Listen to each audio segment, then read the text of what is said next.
It's all about compounding interest. Put one foot in front of the other, and then next thing you know, you climb a mountain. Like I said earlier, not letting your girlfriend, your wife, your parents, your dog, whatever, deter you from your goals. Because that's one thing that I think separated me from a lot of other people that trying to achieve the same goals. Today I'm chatting with Kelvin Gastelum. Kelvin's been at the UFC damn near a decade. He's been a top contender most of that time. Won the Ultimate Fighter many seasons ago, number 17, 18? 17, that's number right. 17. Got I'm good it. with numbers. I'm better with numbers than I am with names. Yes.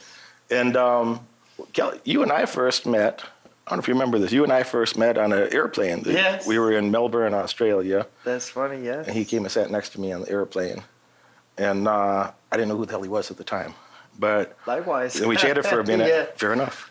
We chatted for a minute, and I think you're used to having a little too much fan attention. And you're like, I'm like, So I just said a couple words, and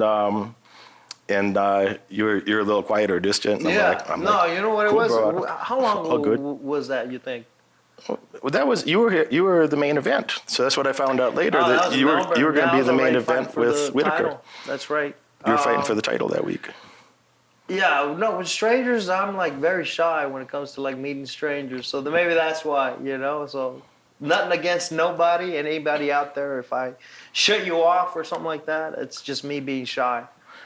He was a little quiet, and then I just got a little quiet, and I'm like, I got plenty of things to do. Yeah. No worries. And then after that, then he talked to me for 10 hours straight. When you realized I wasn't going to be a weirdo, That's and right. you talked to me the whole time. That's right. I've often thought, I was actually just joking. Last night I was on a flight with Hoist Gracie, who flew over here together. We've been training together for a few days. And I was joking with Hoist that I told him that I was going to meet you to do this interview today. And I said that when you and I first met, we were on a jet, and it was, a whole crew, 15 plus UFC guys on there. Yeah. And oftentimes I've flown something close to 1,000 times, at least 800 times I've been on a jet, And I've thought to myself different times, I generally sit at the front, and I've thought different times that if there's a, post 9/11 type incident, Sure. that you can't just sit in your seat, you have to go proactively involve yourself Right. in that, So many times I've had that thought that in different circumstances, how might I respond to this sort of a circumstance or that sort of a circumstance to try to make sure that's, safe for me and the others, And I thought that, I remember on that flight, there's, at least 15 UFC guys, plus the national treasure, Bruce Buffer. Yeah. And My man. I thought that I felt very safe. So you were sitting next to me, and then Chael Sonnen was over on the other side. Uncle Chael, and, yeah. 15, 20 other guys. So that'd be like a bad mistake for somebody to act up that way on the flight. I try not to put myself in those situations there, Derek, where I'm thinking about what if this plane goes down. I don't want to get to that part. That's why I was thinking about the other part. I don't want to think about it. I don't think that far ahead when it comes to that. You and I were chatting off camera just a bit ago today about like endurance in fighting, Yes. And I'm not a fighter in the way that you're a fighter. That I'd feel extremely confident in any normal situation that would happen in a normal one-on-one altercation with another man. Sure. He's probably going to have a very bad day. Yeah. Now, I think on the other end of that, if I had to go fight guys, even in your weight division, I train with some of those guys. Derek Brunson is one that's probably closest with from 185. There's some savages in that weight class. And even being bigger than them, the skill set and the talent and the endurance and the experience in the ring, it's not going to turn out well for me in a real fight. Great training partners, Sure. not going to turn out good for me in a real fight, Yeah. And so something I've been learning more and more, something that the guys there have been teaching me is, pacing yourself more and having. Yes. In most street fights are a 30-second ordeal. Yes. So in my head, it's like, well, I got 3 minutes of great endurance that I can beat somebody's ass or get hit for 3 minutes. At a very high pace, sure. But you're doing that for 25 minutes in some of your fights. Yes. And, going to the end of some of these. And you said fight of the year in 2019 against Adesanya. And I actually wasn't. I was talking about that not too long ago with a friend of mine. Was just learning how to economize your energy levels during the fight is another huge important factor that a lot of people probably don't even realize. You know, the fight. A lot of guys start up here, and then as the fight progresses, they lower their intensity, right? Because obviously they get tired. But in my opinion, like I always try and start out here and work my way up as the fight progresses, right? And that's one thing that I've noticed at a high level is just learning how to economize your energy levels. That makes a huge difference in the fight, you know, and being aware of your energy levels, your capacities and your thresholds just is very important at the highest level. So let's unpack that a little bit. I love what you said, but for some people here, they're not going to fully understand what goes in. So how many years of fight training to have? We'll talk about the skill set. We'll talk about the cardio. Talk about managing your emotions when you're you're on billboards all over a city. When your adrenaline you're the main is gone, event. 20, 30, 40,000 people in a stadium looking at you. Other people that you've looked up to on television are now the famous announcers or commentators. Yeah. So let's think about those pieces. How many years of fight training do you have before you're doing some of these things, or anybody's? Oftentimes there's a decade of training or more. Yeah, that happened before. There's a decade or more of training, and I got in the UFC when I was barely 21. I mean, I had to call and ask, like, listen, I'm 21 on this date. I'm 20 now, I'm 21 on this date. Like, when can I come in and try out? And they're like, well, the cutoff date is on your birthday. So it only made sense for me to do it, right? So I've been competing at a very high level for a long time, And that's one thing I've noticed is just learning how to economize those levels, And but yeah, it takes a long time for somebody to get at that level, and then also just being mentally present.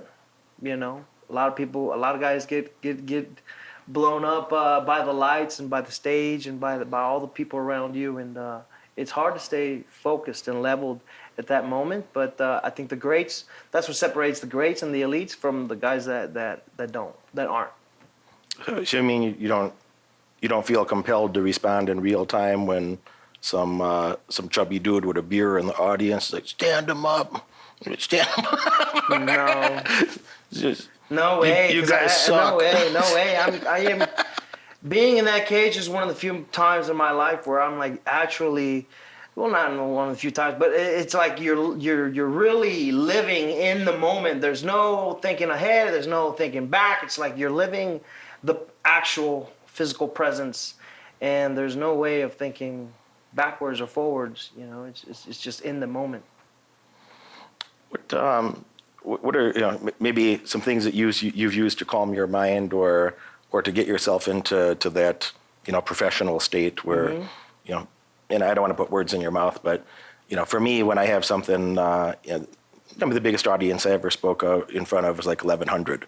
So you're in front of, but you're the guy on stage and you have to look at them and talk to them, and I don't feel anxious about that. But the reason I don't feel anxious about that is I did my work ahead of time. I know what I'm going to talk about. I'm happy to take questions. There's nothing they're going to ask me that's going to f me up or shove me in my head, or I'm not going to be able to deal with it. So for me, I feel very calm because I did the work. I feel comfortable, And in your environment, I imagine a lot of it's the same thing. That if you didn't do that work, you wouldn't even be allowed to be in the cage for one of these 5-round big events. 100%. I mean, there's no lying in fighting. You can't lie. You can't lie your way up there. It's impossible. And I think that's what's so appealing in these days is fighting is the truth.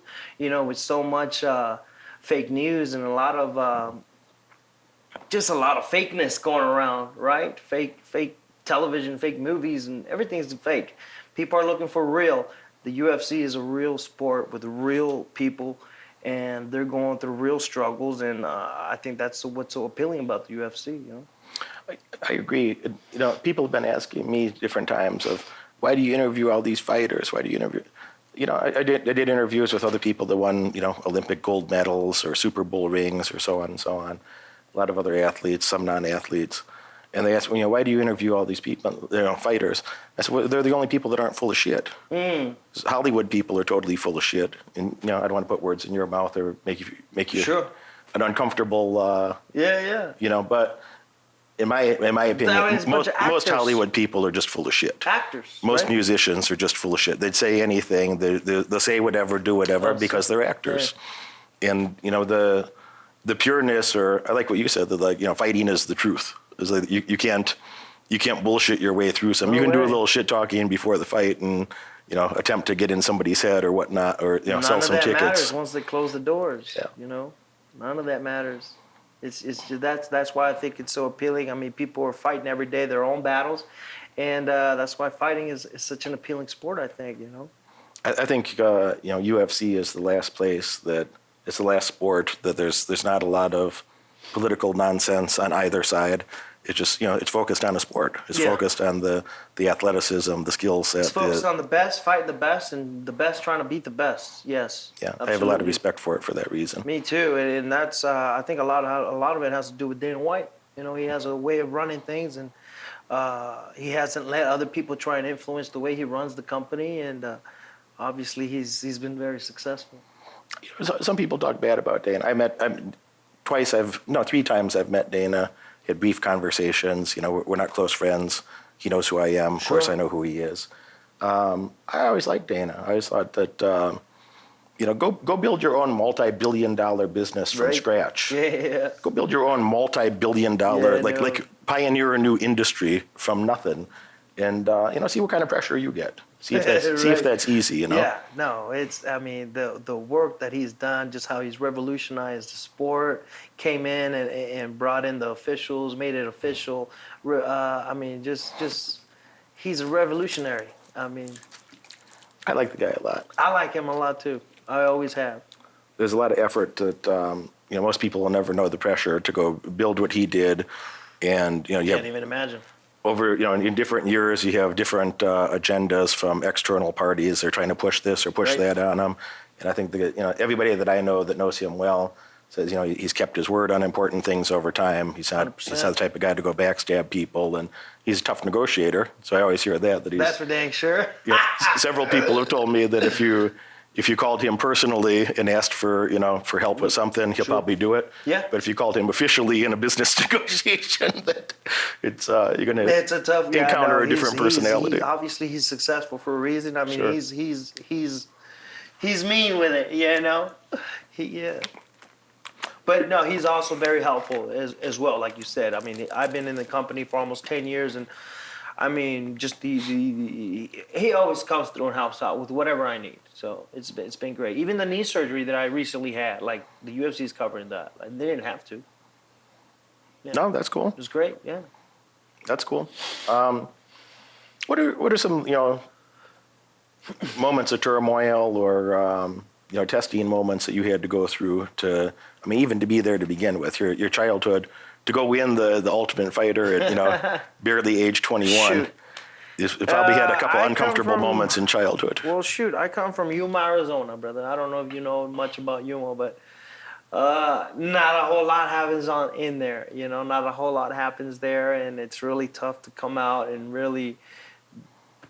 It's not tough to be successful, but there's not a whole lot going on. There's not a whole lot of opportunities and people coming out of there that are doing big things. And so it's hard to kind of get out in that environment. It's a small town, small city. So people have a certain way of thinking, and it's been like that for a long time, right? So it's hard to get out of that. It's hard to get out of that bubble. And so the fact that I was just able to get out of there was an accomplishment on its own. Because I didn't let my circumstances determine, the outcome of my life.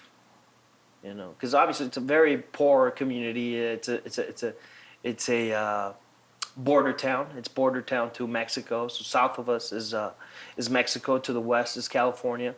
It's on the very Yuma, Arizona is on the very corner of Arizona on the state. So to the south is Mexico. To the west is California. So I grew up in a very small city, brother, and just a very hard-nosed city. Or white collar, or is that what it is? Blue collar. Sorry, a very blue collar city.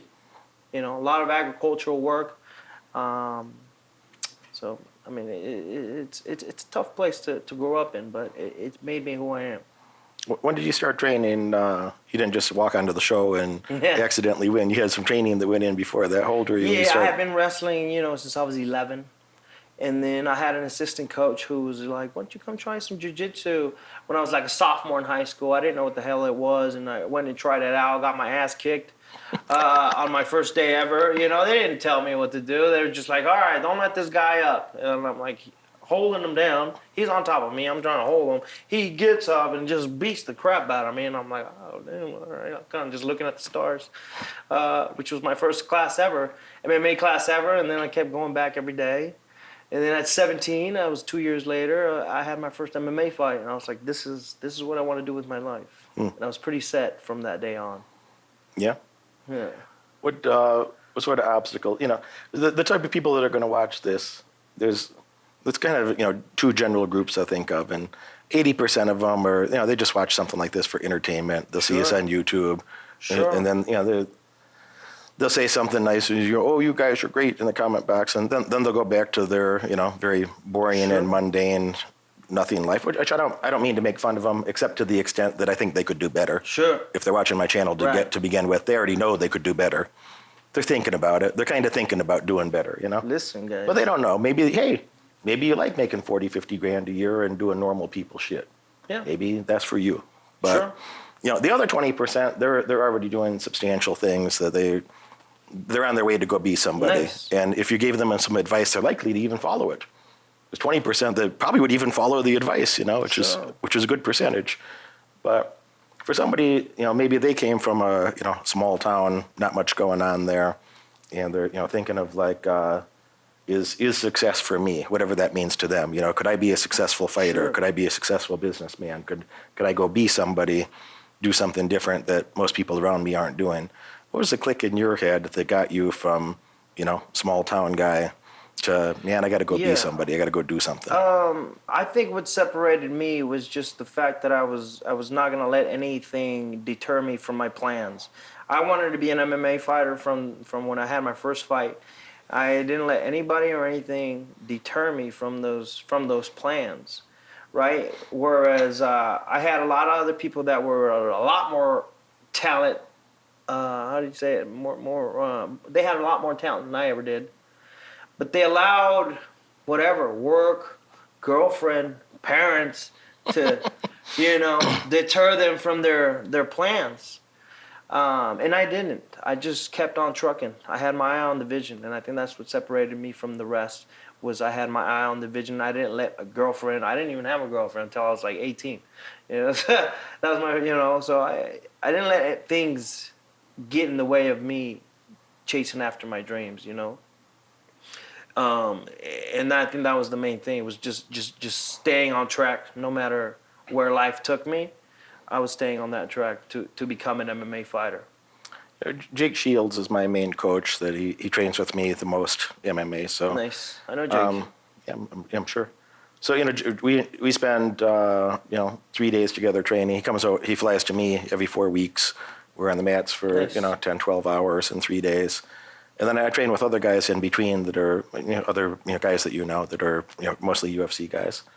And then in between, so I have different guests over every week. And then Jake helped me tie all the pieces together from things that I picked up from other fellas, And I asked Jake, one time he had a 15-fight win streak, from Strikeforce and going into UFC. Didn't lose a fight for about 7 years. And I asked him during that time in his life, his 16th fight was George St. Pierre. And then he at that time, George didn't lose a single round for like 30 rounds.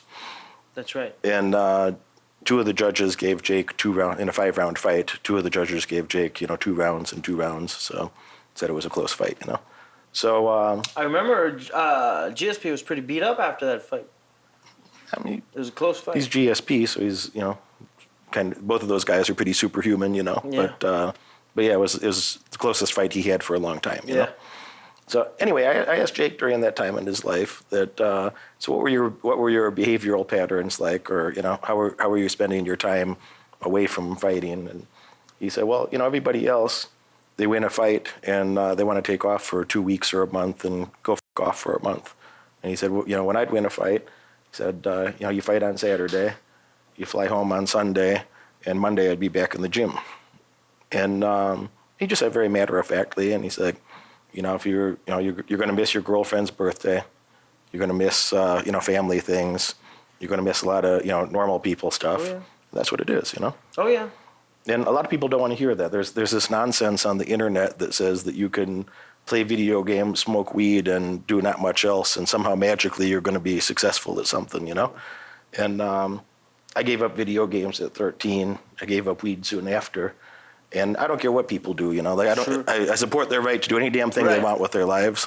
But I just didn't see, those sort of time-wasting activities is leading to the sort of outcomes that I had in mind, Yeah.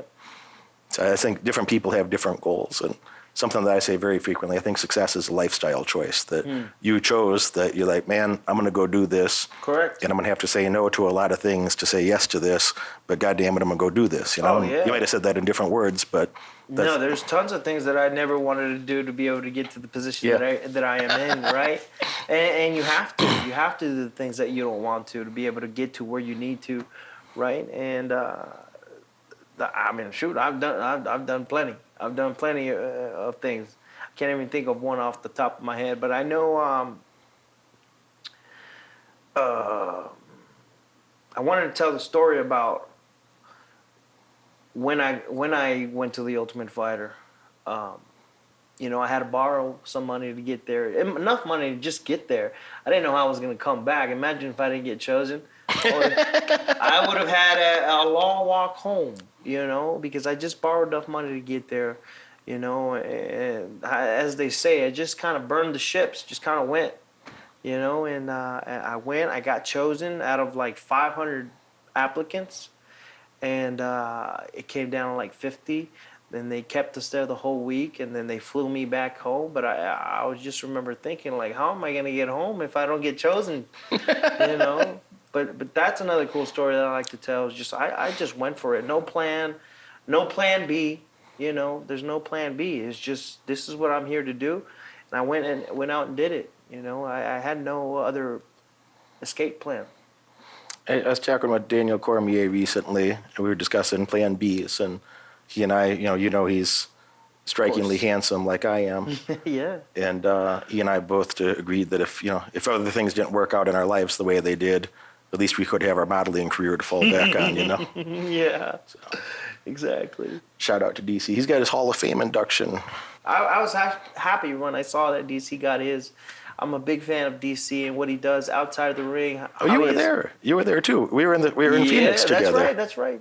We were in Phoenix together. DC was about 30 feet off to my side. When that got announced, I was in the front row at the fights, and he was about 30 feet away from me over here. I think we went to go say hi, or I went to go congratulate him just really quick. Yeah. That's right. Well, hey man, they got a barrier in front of me. I could sit in the front row, but not the special invite tickets. I had to pay for my ticket. Yeah. Thankfully, UFC's always been great to me. You just had to go fight for 19 years, but that's it.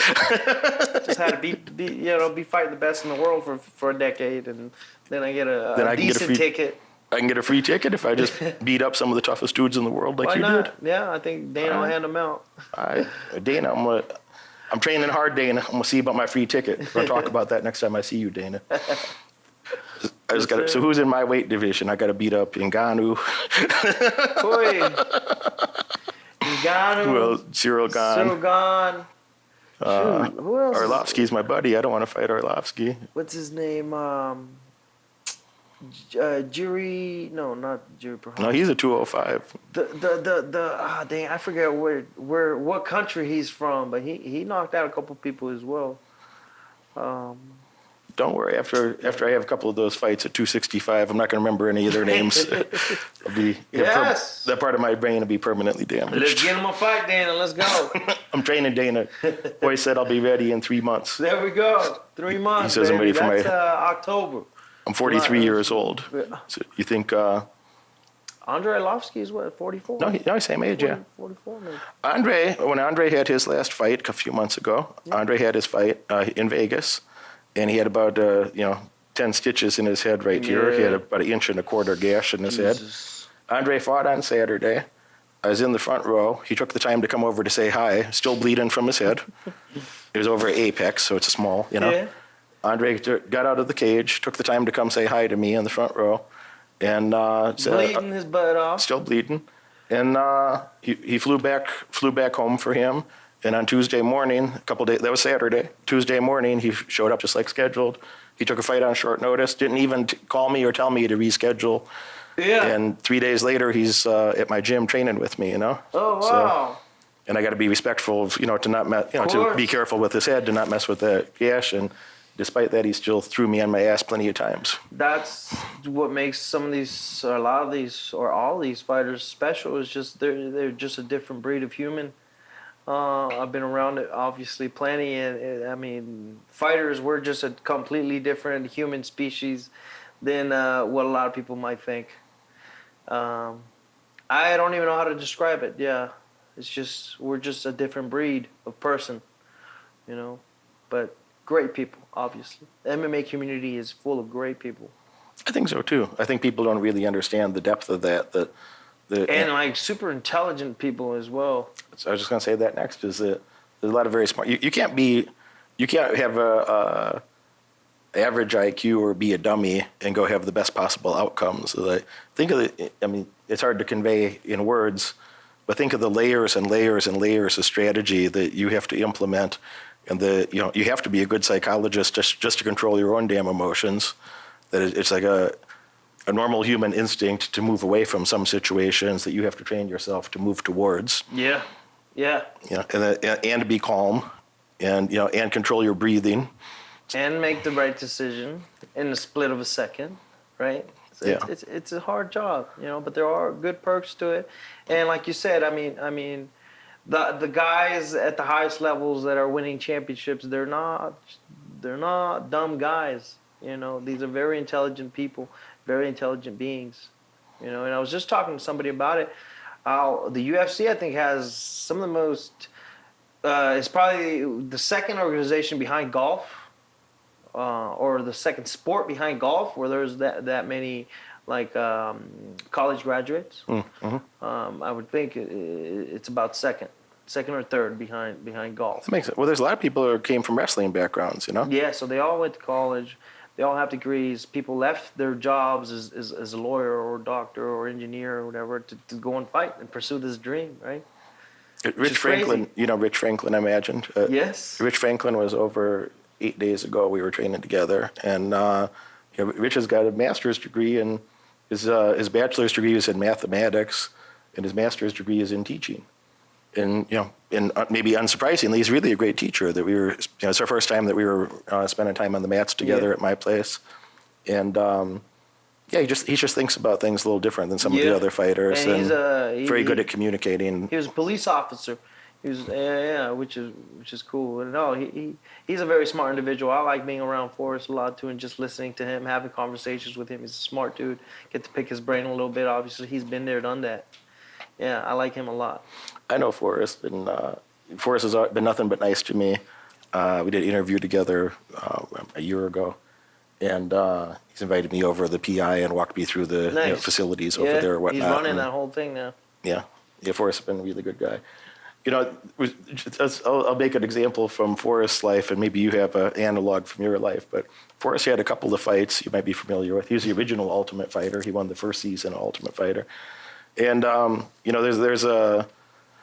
there's one fight where I forget if he broke his arm or dislocated his shoulder. I forget which. Mm-hmm. And his arm is limp by his side, and he still wraps his forearm around the guy's. I think he dislocated his shoulder. Oh my God! And he wraps his arm around the guy's neck and still chokes him. Oh, with the broken arm. But this arm, I think his shoulder. It was a shoulder. Oh my It was a shoulder. This one. And he still gets his arm around the guy's neck and chokes him out.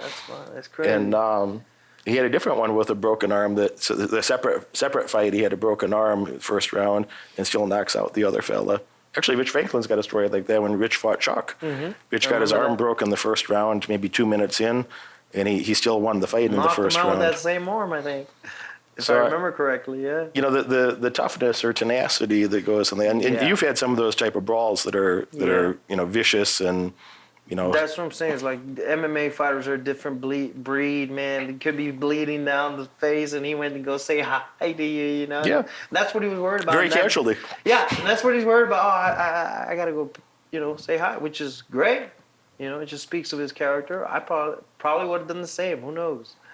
It's just MMA fighters are a different breed, and they're very special individuals, man. So anybody that's why I think the sport is so appealing as well. Is just you follow the stories behind a lot of these fighters, and it's just incredible stories, what they've been through, what they're going through, and just their way of being. I mean, look at some of these characters.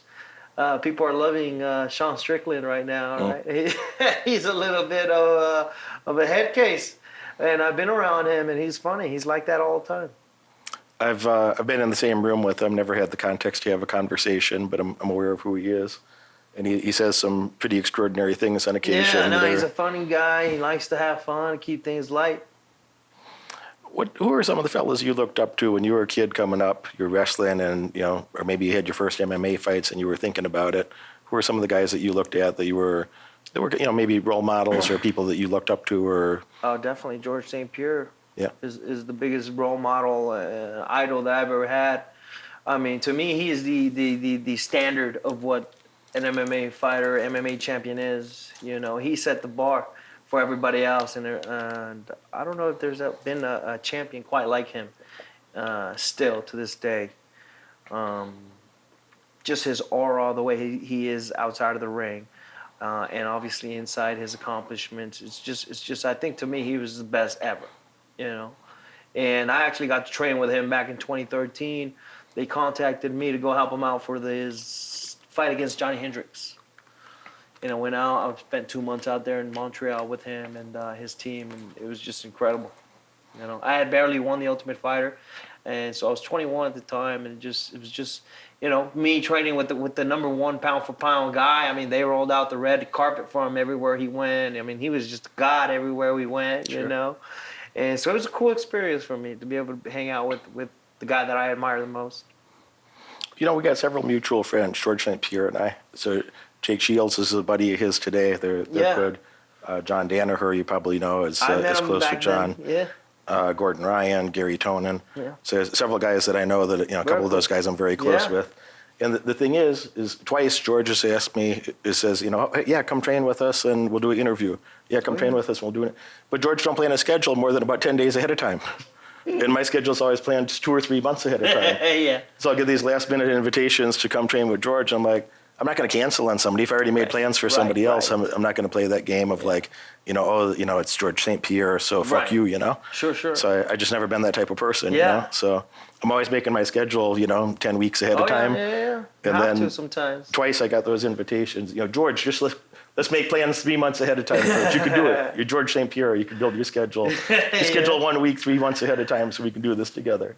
And I'll tell you what, when I got there to Montreal, the airline lost my luggage, right? And I had gotten to the gym, and I had nothing to train with. And George was like getting ready to give me his shirt off his back. Like, I was just blown away by this guy, my idol at the time, right? It's like he's ready to give me his shirt off his back so I can train with him, which was cool. It just speaks of his character. It seems like he's past his MMA career, that he's not interested in fighting. Mm-hmm. But the guy still looks like he's in fight shape. He looks. Man, I want to look like that. He's a specimen. I want to look like that when I'm 40-something. I do look just like that. But then I have this caloric shield. Yes, I have the same one that I got. Underneath, I know I do.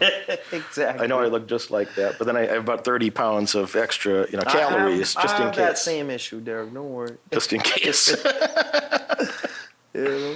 What would you say to? I want to pivot back to something. What would you say to a young person here, or a person? The people in my audience, my clients tend to be in their 20s, 30s, 40s. Some of them are older.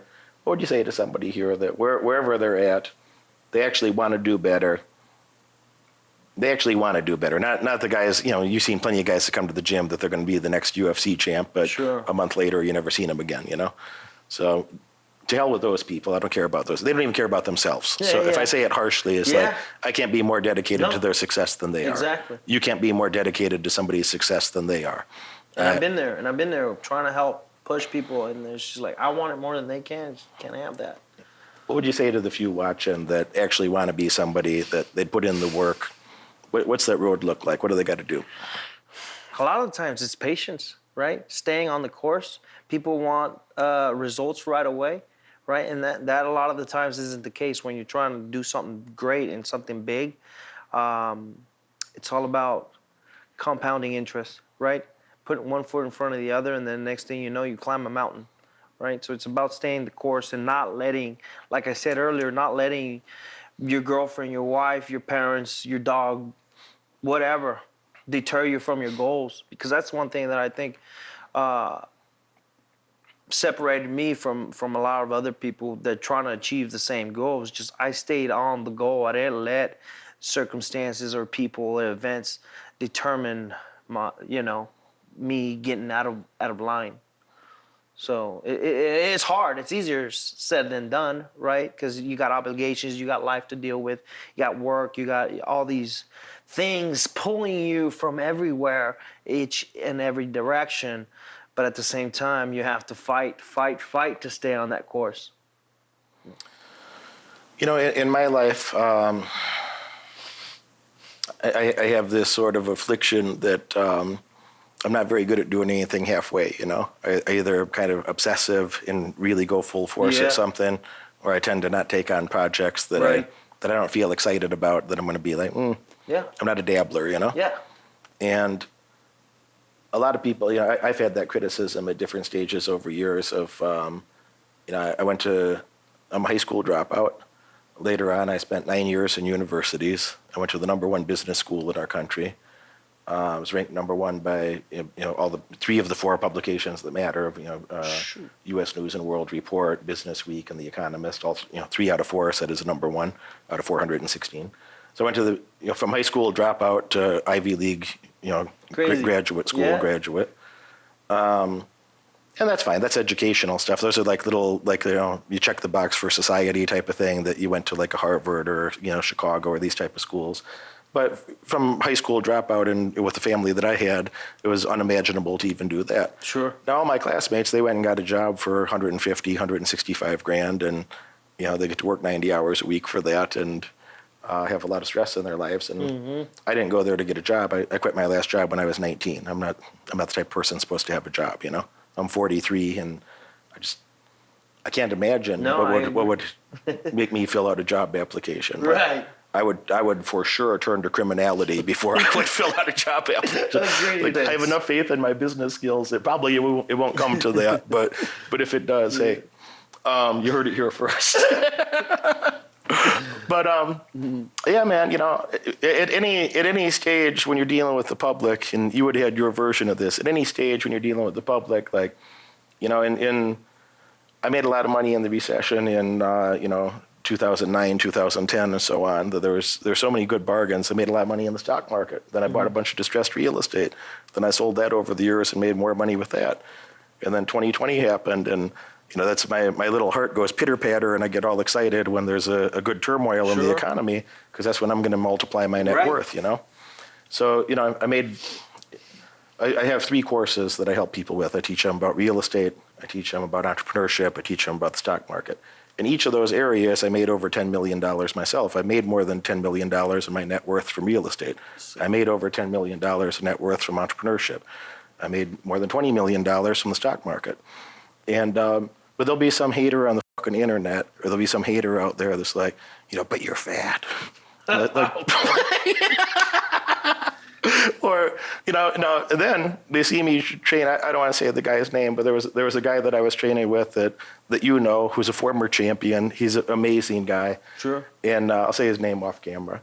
But I'm training with this guy in my home, and I'm trying to do better. I'm not a fucking fighter. I'm not telling anybody that I'm a pro fighter. Right. I kind of, the way I think about it in my head is kind of what I said earlier, that I wanted to have a good fight skill set, that I feel very comfortable to walk around the world by myself, or I could keep my girls safe, but I'm not trying to be a tough guy. Or then that'll be the next. I'm training with this guy who's a former multi-time world champion, but he lost a couple fights in a row. And then the Instagram comments are like, oh, your boy's a loser, or this and that. Like, he's a multi-time world champion, So I think about some of these things that And kind of a thought that I've been getting to recently is that you really shouldn't be concerned about the opinion or the advice of somebody. Like, if you wouldn't pay for their opinion, then why should you, are you concerned about, like, I don't know, when you injured your knee training a while back, like, did you go to, like, some homeless dudes and ask their opinion about, Right. No. hey, man, how are we going to sort this out? Right. Or did you, like, pay money to go see a doctor? Oh, yeah, I got the best doctors. Or, like, right? if you have a legal thing of any kind, like, good or bad, if you have legal circumstance, like, do you ask some random, some discontent people in the audience, or do you go talk to an attorney? Go on Twitter and ask for some legal advice, maybe? So I think I found that it's useful advice. Maybe you have a similar or different, I don't know. I'm curious what your opinion is, but a thought that I've been having a lot recently is, like, you really shouldn't give a fuck about what, if you wouldn't pay for someone's advice, if it's not the sort of person that you would pay for their expertise, then you probably don't value their opinion at all. 100%. If you wouldn't pay money for their opinion, I've just kind of let anything else just slide 100%. away. And then especially being out in the public eye, for the last decade now, I mean, people always find a way to criticize you. Whether you're winning fights, losing fights, you're out saving people out in Africa, putting out whales and stuff like that. You could be saving children. People always find a way to criticize. You didn't do enough. You didn't do enough. It's never enough. And that's what I've known in my decade now in the public eye. It's just like people always find a way to criticize you, whether you're Miss Perfect or not. So you really can't give a fuck what people are saying online. Because trust me, I've been in the past. Go to the comments and look at what everybody's saying about me, and it gets to me. And then, it's taken a couple of years to realize, oh, okay, like a lot of these people are miserable, and they're instilling their misery onto other people, which is kind of sad, to be honest. Yeah, I realized that the number one thing a hater hates is themselves. If you really think about, why, did you ever have time on a good day or a bad day? Did you ever have time to go poke at somebody on the internet? Never in I can't think of one time that I did that, ever. I don't have time for that. It's just not a priority. Don't have time to hate, don't have time to be jealous. I got my own thing to worry on. I make a little time to try to help somebody once in a while. Yeah. I'm not some altruist or a saint. I'm not that type of person. Right. I don't pretend to be, but I made plenty of time to try to help somebody or point them in the right direction. We can leave this place a little bit better than how we found it, then we're doing a good job, a decent job, because it's a crap world. But I thought I asked Carrie Walsh. Carrie Walsh is a volleyball player, like the best female volleyball player ever, and she won medals in 4 separate Olympics. Gold, bronze. You can only get one medal per every 4 years. It's crazy. She's mad about the bronze one. Oh, I'm sure. And she's like literally, she's like the Michael Jordan or Kobe Bryant of female volleyball. Yeah, okay. And so that level of intensity and obsessiveness is... Sincerely, she's that type of person. Okay. She's a very sweet lady, but there's a vicious competitor inside too, But I've laughed about this sort of topic with her that, you ever win a gold medal and then go hate on somebody on the internet? And then, right? Do you think Michael Jordan won, No freaking way, dude. How do you have time after that? No, there's nobody criticizing you that's doing better than you ever, right? That's great. Yep, I've said that. How many times have I said that? Have you ever met a hater doing better than you? Never, right? Never meet a hater doing better than you. No, never. So I think that's a distraction. It's one of the distractions that people are going to have to deal with. That as soon as you start doing anything in the public, you're going to be made fun of. First you're going to be ignored. So I think like the stages of fame, if you will, or having a public business. I don't even want to say like famous. Sure. Like I don't think I'm famous, but being in the public plenty eye. of people in the public are aware. Have 6 million social media followers, so plenty of people are aware of who I am. You're more famous than I am. If we go to the UFC event, you'll get more attention than me. Only 20 people will say hi to me. They'll come harass you all day. I think that, at first, and I tell my clients this in an entrepreneurial context, like when you start a new business where you're going to deal with the public, first you're going to be ignored. And then when you start to get as things are actually getting better, it'll feel like it's getting worse because you'll go from being ignored to being made fun of. that you're not qualified to do something. You're too dumb. You're too this. You're too that. You know, and only later when you have undeniable success, when the results are so clear that they're undeniable, that you know you got in the cage, you won the fight, they raised your hand, you know, you can replay the tape as many times as you want to, but you won, you know, it's clear. Yeah. Or, you know, if I have undeniable results of like, well, you know, yeah, I did build this, or I did do that, or I did earn this in the stock market, or so on. And then you get haters. So first you get ignored, and then you get made fun of, and then you get a bunch of poor bastards at home that are, you know, it's crazy how that are mad works. that you're doing better than them. And I think even some of them could actually do pretty damn good themselves, but they don't have the work ethic, you know. Somewhere, I think when they pick somebody to like hate on, they know somewhere in their heart, like, man, I could get my hand raised like Kelvin did. You're so right. Yeah, there's a little bit of jealousy in there. But they didn't put in the work. Mm-hmm. That's the part they didn't have. They didn't want it like you did. And maybe most of that anger is anger in themselves, that they never put in that work to be able to do what they think they could have done. Right? Yeah, I think some of them could. Because I've had that in different areas. So you look at somebody and like, I've never been, if I put a definition on the words, you know, my definition of like jealousy versus envy, there's plenty of people that I've been envious of that I've looked at and be like, you know, man, that looks really cool. Like, I'd like to have my life more like that, you know, versus jealousy in my head is like being mad that somebody has something that you don't. And I've never been jealous. And even as a kid, I wasn't like jealous, like trying to be upset with somebody. It was just like, all right, like that looks cool. How can I get more of that? You know, what's the path from here to there? And so I think there's some people that they let that envy turn into jealousy, where they're looking at somebody and be like, man, I want to earn that. But then they realize, you know, but to get from here to there, I can't go to my family's funeral. I can't go to the, you know, all the family holiday shit. Right. I can't go to, you know, I'm going to have to say no to a lot of girls. Oh, yeah. I'm going to have to say no to most things. I'm going to have to say no to drinking on the weekend. I'm going to have to say no, to be able to say yes to that thing over there, you know? Like we said, you know, a little while ago, it's just like we're going to have to do a lot of things that we don't want to do to be able to get to that place, right? And, I mean, I don't remember the last time. Yeah, it was on UFC Embedded when I was celebrating my birthday. But like, I haven't had an actual birthday where I like sit down and celebrate and like eat cake and eat the food and have some drink. I haven't done that in the last 10 years. You know. I didn't take one day off in my 30s, and yeah, that's good and bad for different reasons. Depends how you want to look at it. Sure. But I seldom took a day off in my 20s. I didn't take one day off in my 30s. I was, you know, work. And I had this thought as a teenager. I thought, well, you know, if you work your ass off for 10, 15 years, you could, like fully, like you would understand, like fully immersed in what you do for a decade and a half. I had this thought that I'm like, I think if I do that, I could do whatever I want to with the rest of my life. Mm-hmm. But if you do the balanced life moderation thing, it doesn't, the gains don't compound that way, you know? It doesn't compound the same way. You're not going to end up with the same result. And, you know, maybe thankfully, you know, that I tend to have, again, more of an obsessive personality that focus on something. All right, do that, you know? But I had, you know, girls that laughed, had all the same shit that you would have dealt with, you know, in terms of, you know, you have friends that, you know, you begged them to come with, you invited them to come along, you begged them to come along, they didn't want to come along, and then later they say, you changed, man.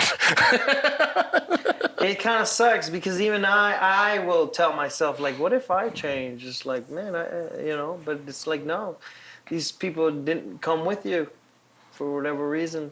I beg some of them to come. I'll never do that again. I feel stupid about it, but I beg some of my early friends more than 100 times, you know, man, just come do this. You're going to want this. Like we said earlier, you can't want that more than they can, right? So yeah. Well, hey, you know, I guess the last thing I'd ask you is something I've asked, you know, every champion and top performer that, you know, more than 100 people that I've interviewed like this, and they all gave me the same answer. So no pressure. Shit. But you ever seen somebody with, you know, one of those shiny UFC belts around their waist, or a Super Bowl ring, or like an Olympic gold medal hanging from their neck, standing on that podium, holding a big ass trophy above there. You ever seen anybody like that didn't have like some good coaches or mentors to help them on that path? No. You didn't just do it all by yourself, man? No. Anybody that says they're self-made is a liar, you know, because it takes an army to get to where you want to be. I hear you've been training with Henry Cejudo a bit, yeah? Yeah. So Henry's one of my speakers Okay. in the He's a future great here. speaker, yeah. He's Henry's a very great smart guy. man. Very, very smart man. I'm learning a lot from him. I like Henry a lot. We chatted on the phone yesterday or 2 days ago. Oh, nice. But Henry's a great guy, and Nam, he says the same thing. He got that Olympic gold medal, got himself a couple of those shiny belts. Whatever they're doing over at the OTC in Colorado, it's working because he's just whatever they did to him at the Olympic Training Center. I mean, obviously it worked. I mean, the guy's a champion. You know, the way he thinks about the sport is different. The way his perspective is different. He's a smart dude. Yeah. Well, I hope you get your belt, sir. I know you've been working on it for some time. Hey. You're still a young man. You got a lot of years left in you. Hopefully, man. Hopefully the MMA gods hear you and everything comes right. You know, I feel like this is a new beginning in my career, and I'm excited for it, man. I feel like it's a new beginning, a new everything. You know, I moved camps, moved to Phoenix, and I was supposed to fight back in April and felt great. Felt like the second coming of KG, you know, and it felt great. And obviously I got injured, had to have knee surgery, but I'm in a good place. I feel like this will be a restart in my career for my next one, you know, and I feel really good about it. I know you've been training hard. You got the best coaches. You got great mentors. You have a tremendous fan base of people that look up to you for things that you've done and hard work. Yes, I'm thankful. I mean, you put in the work. That's why. It only took you 19 years since you started training. Only took 19 years. Yeah, 10 years, a decade in That's the all. organization. Yeah. Only 10 years in the UFC. That's all. Nothing harsh. Nothing too much. You know, fighting the best in the world for a decade. What else have you up to besides fighting? You were telling me that you got a website that you're expecting a lot of engagement with. I've got a website that really I did it to connect more with my followers, right? Get more personalized time with them and really have more of a one-on-one thing with them. I had a lot of people ask me for merchandise. There's merchandise on there. There's some content on there that I wouldn't really put out anywhere else. So I'm trying to get more involved in that website. So please go ahead and check it out. Leave comments if you can. And that way we can improve on it if so. What's your website? Let them know. KelvinGastelum.com. Easy peasy. Kelvin. Now, I've heard people mispronounce your name. Yeah, So a lot. How do you spell Kelvin? So Kelvin, like the temperature scale. Kelvin. That's right. Kevin. Kelvin, like That's the temperature scale. That's For right. you science nerds. All the science guys are going to There find it you go, easy. science nerds. The other ones only know Celsius or Fahrenheit. What are the other? Right. Not all three. But check out KelvinGastelum.com.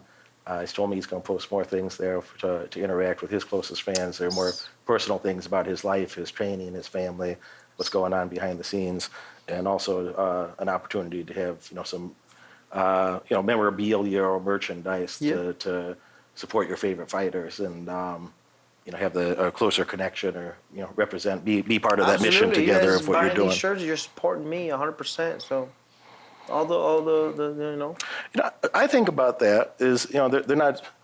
Nobody gives a shit about supporting you or supporting me, but I think about that, and it's probably a more accurate model. It's not like marketing talk. It's like a more accurate model. Like somebody that'd be interested in buying a shirt like that, like they want to be part of what you're doing. Yeah. Is somebody that's looking up to you that maybe you had a GSP shirt or something of that nature earlier in your life, and and you're like, man, I want to be more like that. So, well, that's why I made the website. It was just like to have that more personal connection with fans, and people will reach out. People will email me and tell me they got my shirt, they got my merchandise, and obviously I'll write back and say thank you, and they just have more of a personal connection, and people love that, I guess. I think that lets them be part of the action of that, part of the training, part of the dedication, part of the action, and part of the celebration when their guy wins, when their team wins. You know? Yeah. Hey man, thank you very much for coming through. Derek, man. Big Thank you, respect. brother. Appreciate it. Appreciate you. Some people are confused. They say, Derek, what is the 10 Commandments of Wealth? Not the 10 maybes of wealth. It's the 10 core things that you're going to need to know about in detail if you'd like to accumulate significant wealth in your lifetime. Click this link up here to find more information exactly what is the 10 Commandments of Wealth, how is the program structured, what's inside of it, how are you going to benefit from it. If you're doing well already and you'd like to do better, click that link and find out more. There's over 100 hours of content in this program. I've interviewed dozens of world champions that shared what it took for them to win, to be the top Hall of Fame athletes in their respective areas. And I brought a lot of other superstars in there from business, from legal, people that are real world entrepreneurs that made serious money, as I have myself. We all share with you what are the foundations you're going to need to know if you want to be successful yourself. Be a chooser, not a loser. Click that link, find out more. I'll see you inside.